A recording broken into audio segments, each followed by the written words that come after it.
नमस्कार मित्रांनो, माझ्या व्हिडिओमध्ये तुमचं स्वागत असा. भाजीसाठी नांगरून घेतले आणि संध्याकाळी मी आणि मित्र निघालो मामाच्या गावी जत्रेसाठी.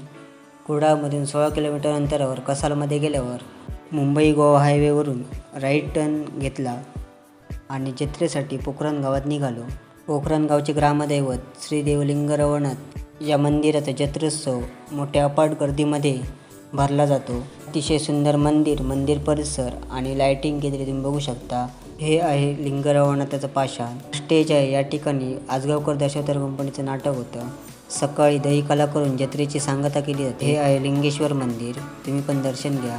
भव्य दिव्य लिंगेश्वर मंदिराचा गाभारा आणि या ठिकाणी तुम्ही बघू शकता कशा प्रकारे स्वच्छ व सुंदर परिसर आहे. दशावतारांची कला बघण्यासाठी लहान मुलांनी या ठिकाणी गर्दी केली होती. चितम थातय्या करत शंकासुराची एंट्री झाली. नाटकाक सुरुवात झाली. पुन्हा भेटूया पुढच्या व्हिडिओमध्ये. तोपर्यंत शुभ दिवस.